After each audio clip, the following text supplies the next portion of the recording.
Halo kawan-kawanku semuanya.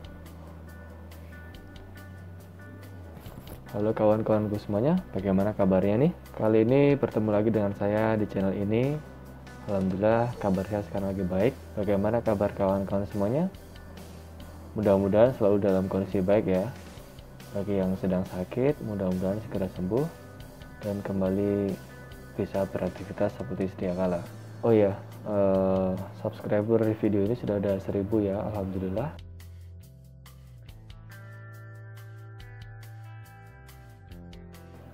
Terima kasih kepada kalian yang sudah subscribe. Bagi yang belum subscribe, silahkan subscribe, karena kita akan membahas lebih banyak hal tentang pertambangan. Dan apabila kalian ada saran ataupun komentar, silahkan tinggalkan di kolom komentar di bawah ya. Nah, ada juga yang bertanya alamat IG saya, sudah saya sampaikan juga di link di bawah. Tinggal kalian klik, kalian follow jika kalian mau, dan nanti bisa kirim pesan ke saya. Pada kesempatan kali ini kita akan membahas biaya yang dikeluarkan untuk masuk ke pertambangan. Karena di komen itu banyak yang bilang yang penting ada uang bisa masuk. Nah, apakah benar? Nah, apabila memang benar harus ada uang bisa masuk, berapa sih uang yang dibutuhkan? Ini akan saya bagikan sesuai dengan pengalaman saya di tahun 2013. Ini juga menanggapi komentar ataupun pertanyaan dari salah satu teman saya di bawah ini. Seperti ini pertanyaannya. Nah, biaya yang akan saya bahas bukan untuk menyogok orang yang bekerja di pertambangan ya, tapi untuk menghitung berapa sih biaya akomodasi yang diperlukan dari proses tahap seleksi awal sampai nanti bisa tanda tangan kontrak. Nanti saya akan bahasnya per hari, dari hari pertama tes sampai dengan hari terakhir sign kontrak.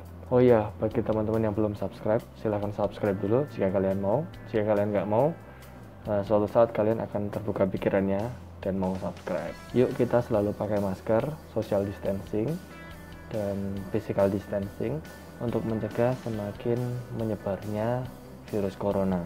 Oke, ulasan dari biaya yang akan kita bahas akan bisa disaksikan setelah pesan keselamatan yang satu ini. Pak Edi adalah driver LV.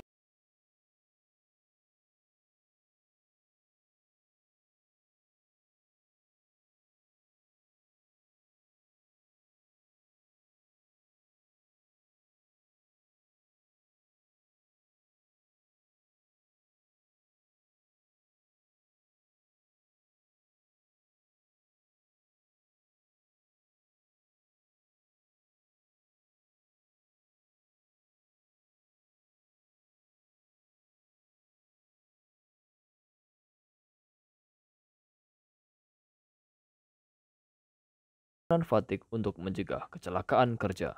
Oh ya, nanti kalian bisa hitung berapakah biaya yang diperlukan untuk masuk ke pertambangan.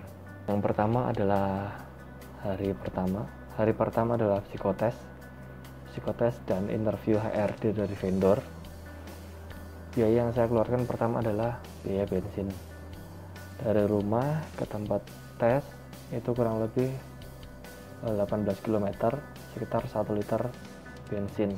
Kala itu harga bensin mungkin sekitar 6.000. Karena tesnya dari pagi sampai dengan sore, saya ada 1 kali makan siang, kurang lebih biayanya 12.000. Jadi hari itu yang saya perlukan adalah 12.000 ditambah dengan 6.000 harga bensin 1 liter. Yang kedua, setelah saya lolos psikotes dan wawancara HRD, saya menjalani interview dengan user dari perusahaan.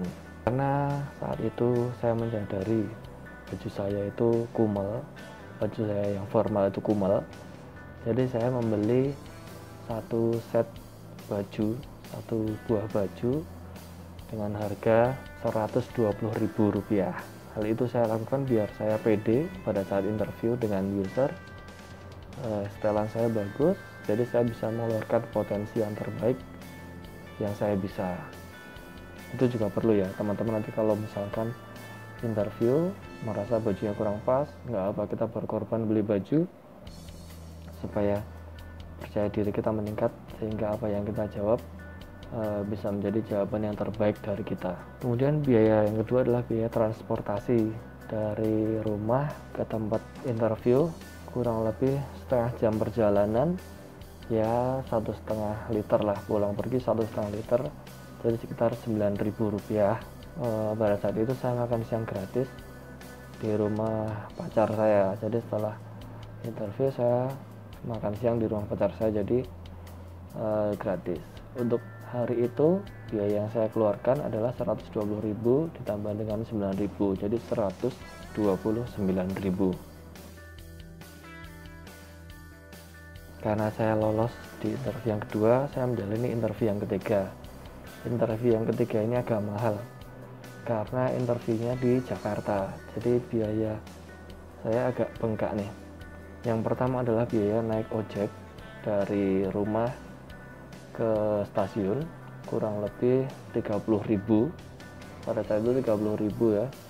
Terus kemudian naik kereta dari stasiun Tugu Yogyakarta menuju ke stasiun Senen, kurang lebih 150.000.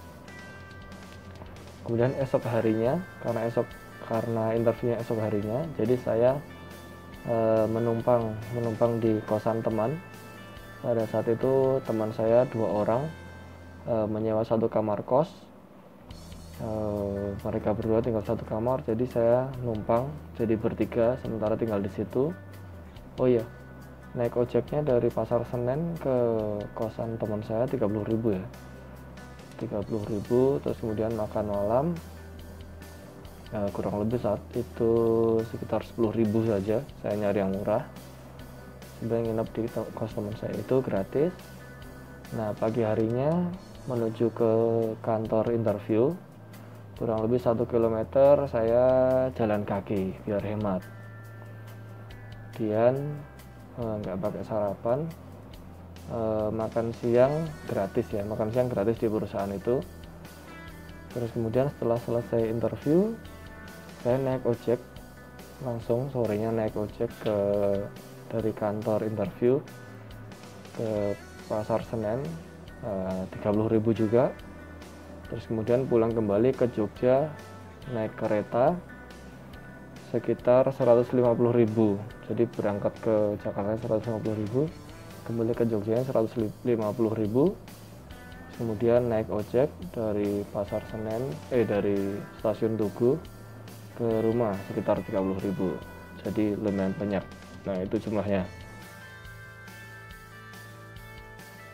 Setelah selesai wawancara di Jakarta, saya dipanggil lagi untuk MCU. MCU-nya itu di Laboratorium Prodia di Yogyakarta. Dari rumah sampai ke Prodia kurang lebih ya 35 menit lah, 35 menit. Motornya pada saat itu pakai motor yang irit, kebetulan pinjem, jadi dapat 1 liter sekitar Rp6.000. Nah, karena MCO kan 2 tahap ya, sebelum makan sama setelah makan. Jadi saya harus makan siang di sana, keluar beli soto 2 porsi ya, karena saya ditemani pacar saya. Harganya kurang lebih 15.000. Jadi biaya untuk di tahap ini adalah 6.000 untuk 1 liter bensin, sama 15.000 untuk makannya. Nah, setelah saya dinyatakan lolos di semua tahap itu, tahap berikutnya adalah sign kontrak atau tanda tangan kontrak. Ini adalah biaya terakhir yang saya keluarkan. Cuman ini lumayan besar. Kenapa lumayan besar? Akan kita bahas. Yang pertama adalah biaya transport naik ojek dari rumah ke stasiun sekitar 30.000.